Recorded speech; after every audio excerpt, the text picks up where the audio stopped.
Tapi kalau ternyata sama aja gitu, maka boleh jadi mungkin salah niat kita.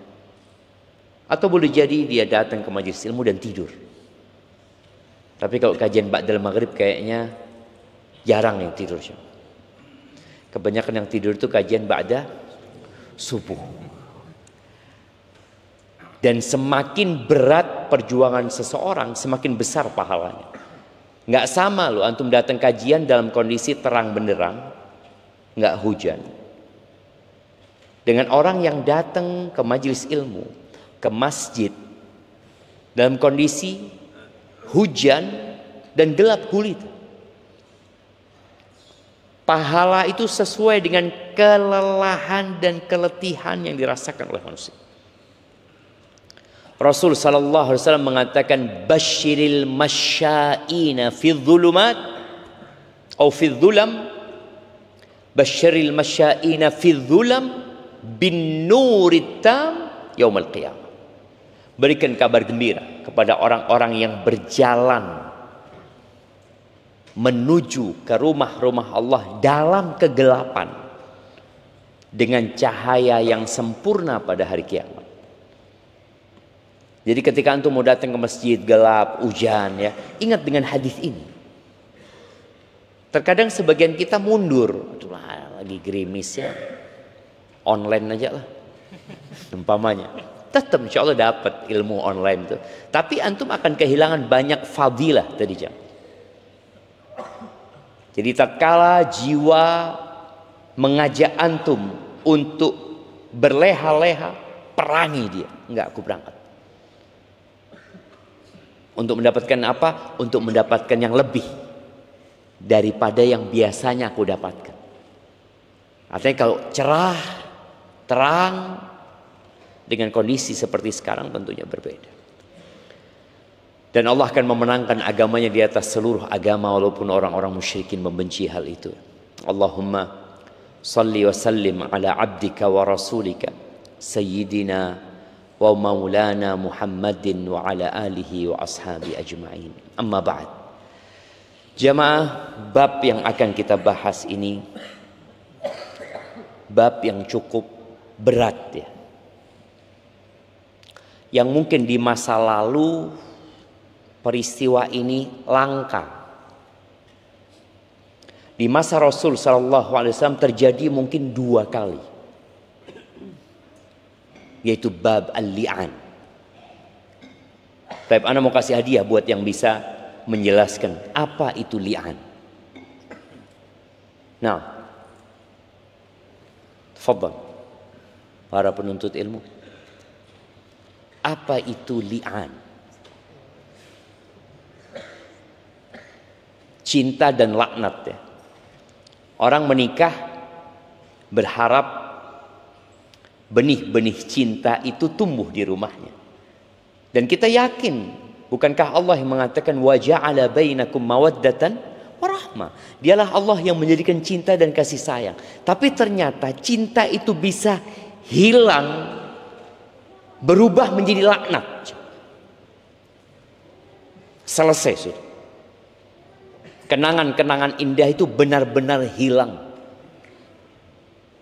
berubah menjadi laknat yang tentunya orang itu ya kebencian dan permusuhan yang ada di dalam jiwa. Dalam perjalanan rumah tangga itu setan tidak akan berhenti menggoda. Kadangkala kehadiran orang ketiga merusak rumah tangga. Tapi kalau orang ketiga itu wanita lain, yang mungkin laki-laki ini memang bisa menikahinya dan dia menikah lagi dengan wanita itu. Tapi terkadang wanita itu istrinya orang yang sudah nggak mungkin antum akan menikahinya, kecuali antum dilaknat karena merusak istrinya orang. Tapi li'an babnya bab kepada istri, bukan bab suami. Nah, siapa yang mau jelaskan? Ada hadiahnya, ada banyak hadiahnya. Nah, tafadhal.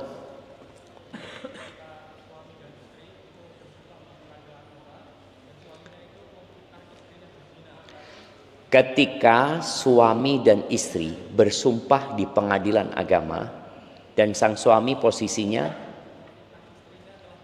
menfitnah apa menuduh? Menuduh istrinya telah berzina.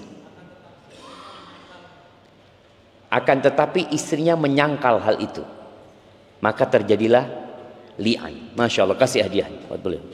Barakallahu fikum. Ya, mungkin seperti itu gambarannya. Allah Azza wa Jal berfirman di surat An-Nur. Kalau antum baca Qur'annya, surat An-Nur di ayat 4 ya. Allah mengatakan walladzina yarmunal muhsanat thumma lam ya'tu bi arba'ati syuhada. Dan orang-orang yang menuduh perempuan-perempuan yang baik dituduh berzina, lalu mereka tidak bisa mendatangkan 4 saksi. Jadi dalam agama kita menuduh orang berzina itu harus mendatangkan 4 saksi yang melihat kejadian zina itu seperti masuknya celak ke tempatnya. Kalau ternyata hanya 3 orang, dan subhanallah ya, aturan Allah itu begitu indahnya. Untuk mengumpulkan 4 orang memberikan kesaksian palsu itu agak berat. Kalau saksi 2 orang mudah, 2 orang bersekongkol, yuk aku sakit hati sama fulana, kita laporkan fulana berzina, kita bersaksi.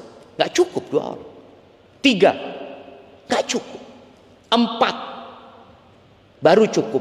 Tapi akan dipastikan 4 orang ini benar-benar melihat peristiwa itu. Bukan melihat dia berduaan di pojok, bukan melihat di dalam kamar mereka berduaan. Ya, ada di kamar mereka berduaan, tapi tidak melihat proses zina itu, maka tidak diterima kesaksian.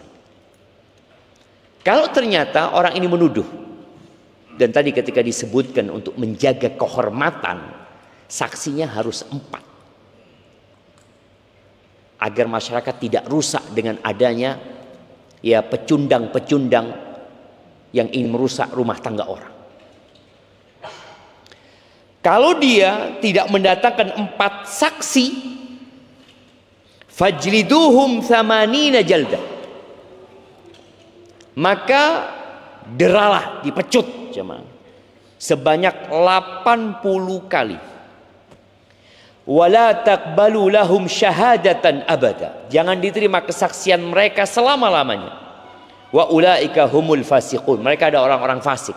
Illa alladziina tabu min ba'di dzalika wa aslahu, kecuali orang yang bertobat setelah itu dan memperbaiki, fa innallaha ghafurur rahim. Aisyah radhiyallahu taala anha pernah dituduh berzina. Ini pelajaran buat kita ya. Jangan antum sok suci ketika mendapatkan musibah. Aisyah difitnah berzina. Istrinya Nabi Muhammad SAW, putrinya Abu Bakar As-Siddiq radhiyallahu taala anhu dituduh berzina. Ini ujian hidup ini. Ketika antum mendapatkan ujian itu, maka hendaklah antum introspeksi diri. Aisyah ajak dituduh berzina, apalagi orang kayak ana yang tidak sebaik Aisyah. Dan ternyata orang-orang yang menuduh itu tidak punya saksi.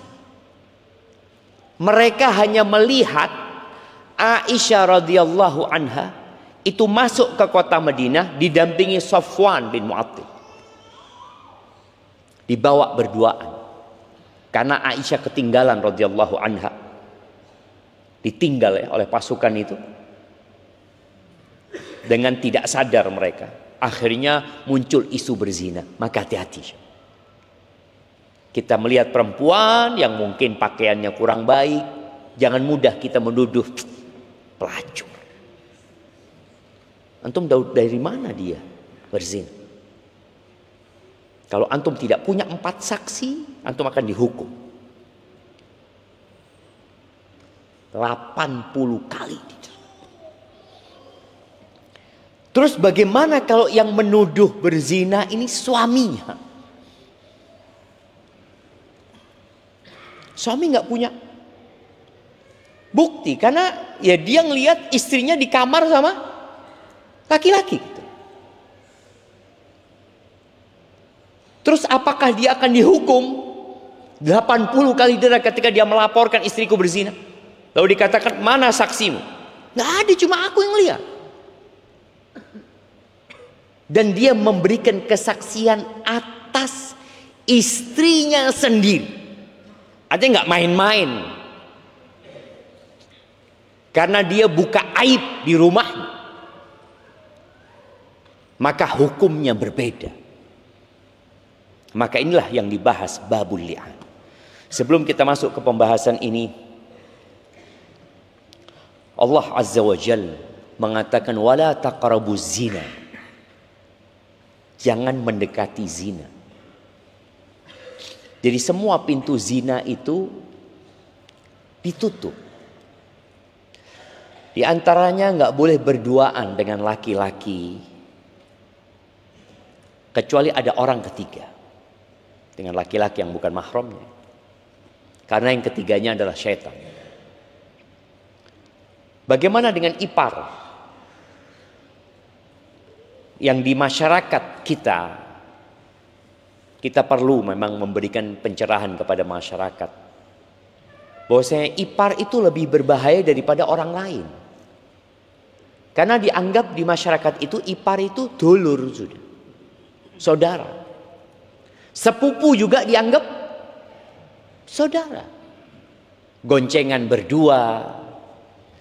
Ipar masuk ke dalam rumah, mungkin memperbaiki gas atau apa, kemudian ngobrol. Karena dianggap loh ini istri kakakku, istri abangku. Maka setannya semakin kuat. Masyarakat ketika melihat ipar ini masuk ke rumah istri abangnya, bagaimana pandangan masyarakat? Udah biasa, bahkan mungkin ada perlunya. Tapi kalau orang asing ribut masyarakat. Siapa laki-laki itu? Jadi omongan di masyarakat. Tapi kalau ipar biasa. Biasa loh, Ustaz. Mungkin lagi sakit, mungkin lagi apa. Suaminya di mana? Suaminya lagi kerja di Malaysia 2 tahun nggak pulang. Waduh. Ipar tiap hari masuk. Nabi SAW mengatakan al-hamu al-maut. Kalau ipar yang masuk, keluarganya suami. Bukan hanya kakaknya, adiknya, boleh jadi pamannya, boleh jadi keponakannya. Itu kalau sudah masuk ke tempat-tempat perempuan, maka al-maut. Kematian sebenarnya yang sedang mereka hadapi, sesuatu yang dahsyat. Taib. Kalau bicara definisi li'an, li'an itu dari asal kata la'ana ar-rajulu zaujatahu. Laknat. Di mana ketika seorang suami menuduh istrinya berzina. Itu secara bahasa. Yang di akhir tuduhan dia siap untuk dilaknat. Jadi disebutkan bahwasanya li'an itu syahadat muakkadat bil aiman. Kesaksian yang dikuatkan dengan sumpah. Kesaksian di mana orang ini akan mengatakan asyhadu billah. Dia bersaksi dengan Allah Azza wa Jal. Bukan asyhadu alla ilaha illallah, tidak. Dia akan mengatakan asyhadu billah. Aku bersaksi dengan nama Allah Azza wa Jal, inni sadiqun fima ramaituha bihi minaz zina. Aku benar, aku jujur atas tuduhan yang aku berikan kepada dia bahwa dia telah berzina. Dia mengatakan itu 4 kali. Tadi disebutkan di depan hakim. Nah, bukan di rumah. Jadi sebuah kesaksian yang taruhannya adalah nama besar keluarga itu sendiri, nama dia sendiri. Di mana kemudian di kesaksian yang kelima dia mengatakan laknatullah alayya. Dia mengatakan laknat Allah atas diriku kalau aku bohong dengan tuduhan yang aku berikan kepada istriku. Baik. Bagaimana dengan istri? Disinilah istri tidak menerima tuduhan itu. Tadi suami nggak punya saksi. Kalau suami ada saksi, selesai urusannya. Ini nggak ada saksi. Sedangkan suami sudah menuduh istrinya berzina. Dia membutuhkan 4 saksi, kalau tidak dia akan didera sebanyak 80 kali. Maka sang istri ketika membantah tuduhan suaminya, dia sama mengatakan asyhadu billah innahu lakadzib. Aku bersaksi dengan nama Allah, dia dusta atas tuduhan dia aku berzina. Dia mengatakan lagi yang keduanya, asyhadu billah innahu lakadzib. Aku bersaksi dengan nama Allah, dia benar-benar berdusta atas tuduhan dia kepadaku aku berzina. Ketiga, keempat, kemudian yang kelima dia mengatakan ghadabullah alayya. Subhanallah. Kalau yang laki mengatakan laknatullah alayya, dia melaknat dirinya sendiri. Tapi kalau perempuan tidak mengatakan laknatullah, dia mengatakan ghadabullah, murka Allah atasku in kana shadiq. Kalau dia benar atas tuduhannya kepadaku. Kenapa kok ghadabullah kalau perempuan? Karena perempuan laknat itu biasa. Agar dia tidak mengikuti kebiasaannya, tapi mengucapkan dengan kesadaran. Ketika dia ngomong laknatullah, dia kan enggak. Katakan ghadabullah, bukan laknatullah. Ahibati fillah,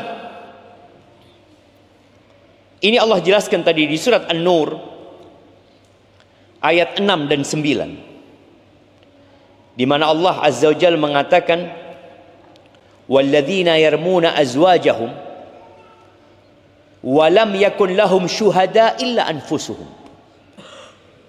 Dan para suami yang menuduh istri-istrinya berzina dan mereka tidak mempunyai saksi-saksi selain diri mereka sendiri. Ditanya, mana saksinya istrimu berzina? Enggak ada, cuma aku. Yakin kok? Iya. Terus fasyahadatu ahadihim arba'u syahadatin billah. Maka kesaksian masing-masing orang itu ialah 4 kali bersumpah dengan nama Allah. Innahu laminas shadiqin. Yang isi sumpahnya bahwa dia benar-benar jujur dalam tuduhan yang dia berikan kepada istrinya bahwa dia berzina. 4 kali kesaksian seperti tadi yang udah kita sebutkan. Wal khamisatu anna la'natallahi alaihi in kana minal kadzibin. Dan sumpah yang kelima, dalam sumpahnya dia mengatakan laknat Allah akan menimpaku jika aku berdusta. Terus bagaimana dengan istrinya? Allah sebutkan wa yadra'u anhal adzaba. Dan istri ini bisa terhindar dari hukuman. Karena kalau sang istri tidak melakukan bantahan, maka dia dirajam. Dan bagaimana sang istri supaya tidak dirajam?